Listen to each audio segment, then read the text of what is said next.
concerning this masonry view, I've lost heart for accuracy concerning the question of where's safe to go. Now,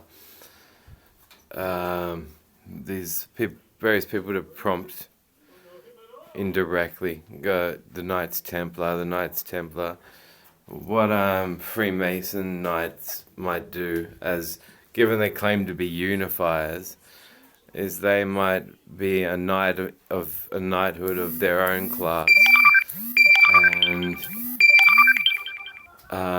just figure they can class contest anyone, because that's a contradiction that unifiers get. Just like the uniting church can't be a Christian unifier, it can only be a denomination. Put them up into an argument against Catholics, it will prove they're a denomination.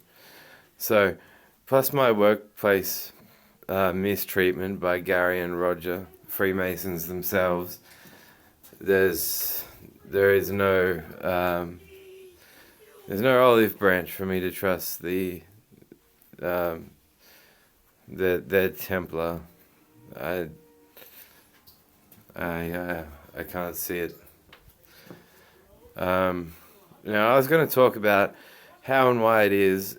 You see, while I respect completely the position of having empathy for Jesus dying on the cross, without being a Christian, that is possible. You have to be a Christian, you have to be a follower of his teachings.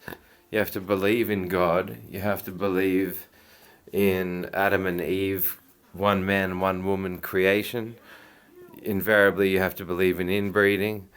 You have to believe in a bunch of things. But however, when a physical body is being cruelly and inhumanely tortured, part of the thought process in order to want relief includes absolutely suicidal thoughts and feelings. They mean things like to wish emotively for an end to this state of mistreatment. And so any institution saying both find moral relief by studying the story of Jesus, while also saying we'll lock you up if we think you have suicidal thoughts or feelings, or who conflate the question, do you have any intention to harm yourself or someone else? They don't have the right to lump yourself and someone else together in the same question. And while they're promoting this follow Jesus, if not just empathize with him, they're not to say it's wrong to feel suicidal. Because you're not going to understand what he humanly endured or begin to while he was tortured going up the hill carrying his cross prior to crucifixion. So now, even in dejection from the story, even in turning away from it, it still illustrates a reality that goes on to be true. Certain types of external forces on the human mind can be causes for an interest in self-harm.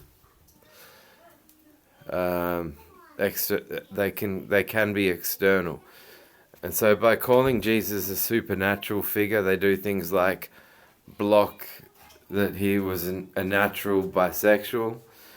He'll never be recognized as having a type of sexuality until it's recognized that he was human, and that the gossip about his divinity originated because of his humanity.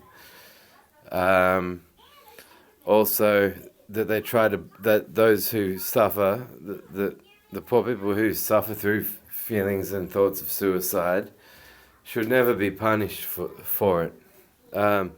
Especially when they haven't gone about their way to harm a bunch of people in the process, especially when it's a private, personal struggle.